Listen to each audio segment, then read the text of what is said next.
Welcome to library academy. इस video में हम लोग डिस्कस करने जा रहे हैं मध्य प्रदेश में आई लाइब्रेरियन की भर्ती के बारे में। और जो नंबर ऑफ पोस्ट है इसमें 73 पोस्ट है और जो पोस्ट नेम है वो लाइब्रेरियन के लिए है। और आपसे मिनिमम क्वालिफिकेशन जो है वो डिलीस मांगा गया है। लेकिन अगर आपने बिलीस किया हुआ है तो जब फॉर्म फिलअप होगा तो आप फॉर्म अप्लाई करेंगे, उसके बाद आइडिया लगेगा आपको कि क्या बिलीस वाले अप्लाई कर सकते हैं कि नहीं। लेकिन मुझे पूरा उम्मीद है कि बिलीस वाले कर सकते हैं, क्योंकि जहाँ पे डिलीस का पोस्ट मतलब कि जहाँ भी भर्ती आती है जहाँ पे डिलीस मांगा जाता है वहाँ बिलीस वाले एलिजिबल होते हैं। तो यहाँ भी एलिजिबल होंगे क्योंकि पे लेवल भी 5 है, अच्छा पे लेवल है। तो आप इंतज़ार कीजिए और इसके लिए आपको काफ़ी टाइम मिलेगा, क्योंकि इन्होंने बहुत डिटेल में नोटिफिकेशन दिया हुआ है। इसमें इन्होंने एग्ज़ाम डेट से लेके फॉर्म कब तक फिलअप होगा सब कुछ बताया है। अगस्त 2023 में इन्होंने एग्ज़ाम के बारे में बताया है कि अगस्त 2023 में एग्ज़ाम होंगे, वो भी एग्जैक्ट डेट इन्होंने दिया हुआ है। आपके पास काफ़ी टाइम है प्रिपरेशन करने के लिए। तो चलिए इसके बारे में हम लोग एक-एक चीज़ देखेंगे। अगर आप चैनल पे नए हैं तो चैनल को जो सब्सक्राइब कर लीजिएगा, बेल आइकन को प्रेस कर दीजिएगा, ताकि आने वाले लेक्चर या एजुकेशनल हो या जॉब से रिलेटेड हो सभी आपको मिल जाए।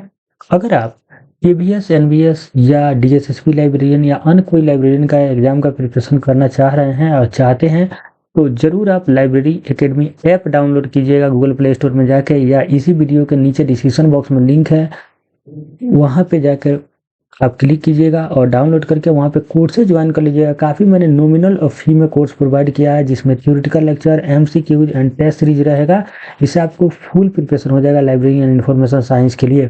चलिए शुरू करते हैं हम लोग। इस नोटिफिकेशन को ओपन करते हैं। देखिए ये नोटिफिकेशन सीधे है मध्य प्रदेश कर्मचारी चयन मंडल भोपाल, और इसका एड्रेस दिया हुआ है। इसमें देखिएगा कि ये ग्रेड 3 वैकेंसी है, ग्रेड 3 का वैकेंसी है। और इसमें स्टेनो का वैकेंसी है, शीघ्र लेखन का है और लाइब्रेरियन का भी है। उसके अंदर ही सीधी वैकेंसी है, यानी कि ये परमानेंट जॉब है। कोई भी जो वैकेंसी है वो संविदा पे नहीं है, तो ये अच्छी बात है आपके लिए। देखिए आवेदन पत्र भरने की जो तिथि है ये 6 मार्च है। आप समझ सकते हैं अभी आपका दिसंबर चल रहा है, 3 मंथ पहले, लगभग 4 मंथ पहले इन्होंने ये डिसाइड कर लिया है, मतलब 3 मंथ बेसिकली, कि फॉर्म फिलअप होगा। और उसके बाद आवेदन की अंतिम तिथि आपको 20/3 है, तो यानी 20 मार्च है। यानी आपको लगभग 14 दिन मिलेंगे, 15 दिन फॉर्म फिलअप के लिए। आवेदन पत्र के संशोधन यानी कुछ गड़बड़ी होती है तो उसके बाद आप 25 तारीख तक आप संशोधन कर सकते हैं। उसके बाद हम लोग बात करते हैं कि परीक्षा शुल्क। देखिए अगर अनारक्षित अभ्यर्थियों के लिए 500 है, और उसके बाद अनुसूचित जाति, अनुसूचित जनजाति, अन्य पिछड़ा वर्ग, निःशक्त जन अभ्यर्थियों के लिए जो केवल मध्य प्रदेश के मूल निवासी हैं उनके लिए 250 रुपया है। तो देखिए इस फॉर्म को फिलअप करने के लिए या तो आप एमपी से होंगे या एमपी के बाहर किस देश के किसी भी राज्य से बिलोंग करते हैं तो आप अप्लाई कर सकते हैं। लेकिन जो आरक्षण का लाभ होता है वो सिर्फ उन्हीं स्टेट को मिलता है जिस स्टेट में वो वैकेंसी आई हुई होती है। अगर वो सेंट्रल गवर्नमेंट का नहीं है तो स्टेट गवर्नमेंट का है तो ये जो भर्ती है ये स्टेट गवर्नमेंट का है, मध्य प्रदेश गवर्नमेंट का है। इसीलिए यहाँ आरक्षण का लाभ सिर्फ मध्य प्रदेश के बच्चों को ही मिलेगा। बाकी स्टेट के जो स्टूडेंट है वो जनरल सीट पे फाइट कर सकते हैं, यानी अप्लाई कर सकते हैं। उसके बाद परीक्षा शुल्क के बाद अगर बात करें तो इन्होंने एग्जाम डेट दिया हुआ है, देखिएगा, और 5 अगस्त 2023 को इन्होंने एग्जाम डेट दिया है। और प्रथम और द्वितीय जो परीक्षा की पाली है, प्रथम द्वितीय, उनका ये टाइम दिया है 7 से 8 बजे तक रिपोर्टिंग करना है। और एग्जाम जो होगा महत्वपूर्ण निर्देशक पढ़ने का समय 50 से 10 मिनट लगेगा, और एग्जाम जो होगा 9 से 11 होगा और 3 से 5 होगा, यानी 2 आवर का एग्जाम है, मतलब बहुत बड़ा एग्जाम नहीं है। उसके बाद हम लोग बात करते हैं यानी 3 आवर का, जैसे केवीएस में होता है, एनवीएस में होता है, वैसा नहीं है। उसके बाद ये सभी चीज़ें आप पढ़ लीजिएगा क्योंकि एक बार आपको पढ़ना ज़रूरी है। उसके बाद हम लोग और इससे रिलेटेड जो इन्फॉर्मेशन है उसके बारे में हम लोग बात करेंगे। एग्जाम पैटर्न यानी परीक्षा का आयोजन जो है उसकी बात करें हम लोग तो जो समूह 4 है यानी पत्र संख्या एक ही पेपर होंगे जो कुल 100 मार्क्स के होंगे। इसमें देखिए समान ज्ञान, समान हिंदी, समान अंग्रेजी, समान गणित, समान कंप्यूटर और समान अभिरुचि के प्रश्न होंगे। देखिए, जितने भी पोस्ट है जैसे स्टेनोग्राफी का है या शीघ्र लेखन का है, या इसमें मतलब टोटल वैकेंसी जो है 27 के अराउंड है। तो जितने भी वेरियस टाइप ऑफ पोस्टेड है उन सब का कॉमन एग्जाम होंगे। कॉमन एग्जाम होने का मतलब कि ये बात हो जाएगी, तो मतलब कि एक सेकंड, हाँ, कॉमन एग्जाम होंगे जिसके कारण आपको लाइब्रेरी एंड इंफॉर्मेशन साइंस के क्वेश्चंस नहीं पूछे जाएंगे। यानी कि आपको समान विज्ञान, समान हिंदी, समान ये और कंप्यूटर और समान अभिरुचि मतलब कि ये जनरल इंटरेस्ट का जो सब्जेक्ट होगा वो पूछे जाएंगे। हालांकि इन्होंने अभी सिलेबस के बारे में डिस्कस नहीं किया है, लेकिन मुझे नहीं लग रहा है कि लाइब्रेरी साइंस पूछे जाएंगे, क्योंकि कॉमन एग्जाम है, एक ही एग्जाम है। तो आई होप आपको लाइब्रेरी एंड इंफॉर्मेशन साइंस नहीं पूछा जाए। देखिए, आपके पास काफ़ी समय है। अगर आपने डिलीट नहीं किया हुआ है तो इस मार्च के सेशन में अगर डिलीट पकड़ सकते हैं तो आप पकड़ लीजिएगा। मार्च तक आपका कंप्लीट होने वाले सेशन में होगा तो आप कर भी सकते हैं। उसके बाद हम लोग बात करते हैं कि और कुछ जो इन्फॉर्मेशन है कि क्या-क्या और इन्फॉर्मेशन है उसको हम लोग को थोड़ा-सा पढ़ना पड़ेगा। इसमें आयु सीमा देख लीजिए, 40 वर्ष तक अधिकतम आयु सीमा होगी, यानी 40 वर्ष तक कोई भी जनरल कैंडिडेट फॉर्म फिलअप कर सकता है। बाकी जो SC/ST, महिला और आपके ओबीसी, इन सब का आरक्षण जो है वो रहेगा। और जो कार्यरत शासकीय सेवक तथा महिला अभ्यर्थी हैं उनके लिए 45 वर्ष आयु रखा गया है मैक्सिमम।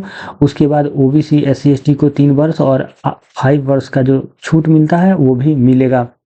उसके वो भी छूट किनको मिलता है, सिर्फ मध्य प्रदेश के स्टूडेंट के लिए। बाहर के स्टूडेंट सभी जनरल में काउंट होंगे, तो काउंट होने की वजह से उनको 40 वर्ष तक ही आयु का सीमा के ऊपर आप अप्लाई नहीं कर सकते हैं। उसके बाद हम लोग बात करते हैं कुल पद की। बात करें हम लोग तो देखिए यहाँ 27 और 16 पद है, और इसमें आपको जो पोस्ट है लाइब्रेरियन इंफॉर्मेशन साइंस का के लिए वो आप देख सकते हैं यहाँ पे 73 पोस्ट है। यहाँ पे देखिएगा, यहाँ पे ग्रंथपाल नाम लिखा होगा, यानी लाइब्रेरियन निम्न श्रेणी के वेतन यहाँ लिखा हुआ है। देखिए यहाँ पे टोटल 73 पोस्ट है। और डिटेल में जब पोस्ट देखेंगे तो यहाँ पे पोस्ट कोड पे आएंगे, थोड़ा सा जो यहाँ पे 73 पोस्ट है हम लोगों के लिए, थोड़ा ढूंढना पड़ता है इसमें। 1 सेकंड।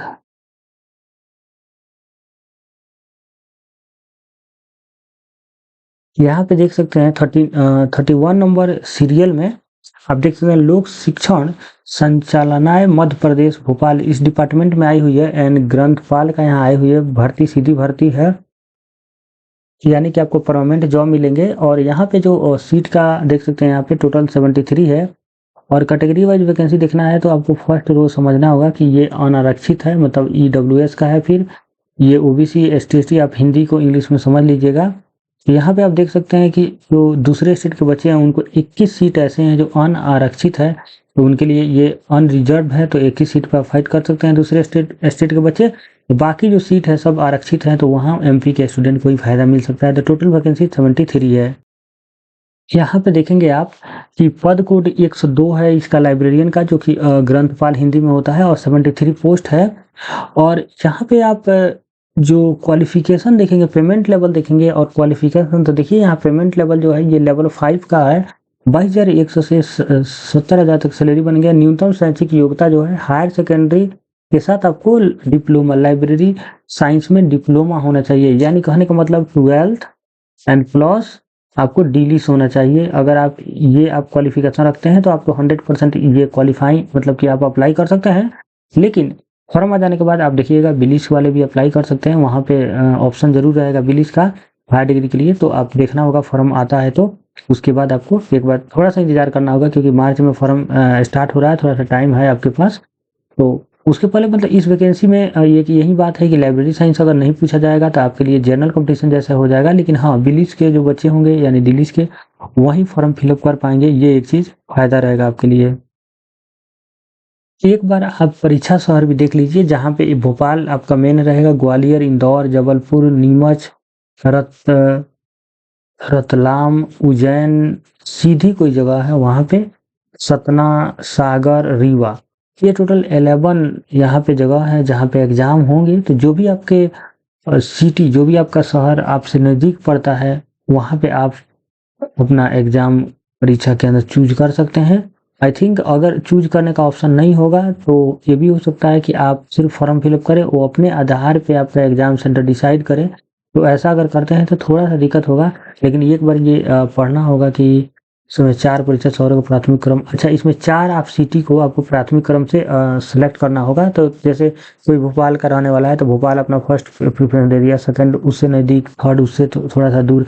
इस तरह से कर के आप अपना 4 सिटी को चूज़ कर सकते हैं, उसके अकॉर्डिंग आपका एग्ज़ाम सेंटर पड़ेगा। अगर शुरू में फॉर्म फिल अप करते हैं तो आपको फर्स्ट प्रेफ़रेंस मिल जाते हैं। उसके बाद जो क्वेश्चंस पेपर की परीक्षा के जो प्रश्न पत्र होंगे उसमें ये लिखा गया है कि जो टोटल सेक्शंस होंगे वो 6 सेक्शंस हैं, जो कि सेक्शन 6 का मतलब मिक्स क्वेश्चंस होंगे, लेकिन 6 तरह के सब्जेक्ट पूछे जाएंगे जिसमें समान ज्ञान, समान हिंदी, समान अंग्रेजी, समान गणित, समान कंप्यूटर एंड समान अभिरुचि। टोटल नंबर ऑफ जो अंक होंगे वो 100 अंक के होंगे परीक्षा।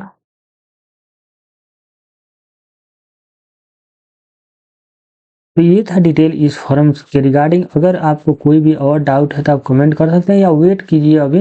बस ये इन्फॉर्मेशन देने के लिए मैंने ये वीडियो बनाया था कि जब फॉर्म फिलअप होने लगेगा तो आप आराम से फॉर्म फिलअप कीजिएगा। उस समय कोई डाउट होगा तो पूछिएगा, तो काम करेगा। अभी पूछिएगा बेकार का आपको टाइम वेस्ट हो जाएगा। लेकिन देखिए फॉर्म आ जाने दीजिए, जब फॉर्म फिलअप होने लगेगा तो आपको कोई भी डाउट होगा उसको आप कर लीजिए। लेकिन ये फॉर्म फिलअप होने से पहले मैं आपको राय दूँगा कि आप अपना डिग्री, सर्टिफ़िकेट, मार्कशीट जो भी नहीं निकाले हैं वो निकाल लीजिए। दूसरा चीज़, अगर आपने डिलीट नहीं किया हो तो डिलीट कर सकते हैं। अ, इसके लिए आपको अपने मतलब नज़दीकी यूनिवर्सिटी कोई हो तो वहाँ से भी कर सकते हैं, डिलीट कर सकते हैं और प्रिपरेशन अपना स्टार्ट कर सकते हैं इस एग्ज़ाम या अन्य कोई एग्ज़ाम के लिए। Thank you for watching. मिलता है नेक्स्ट वीडियो में नए जॉब के साथ।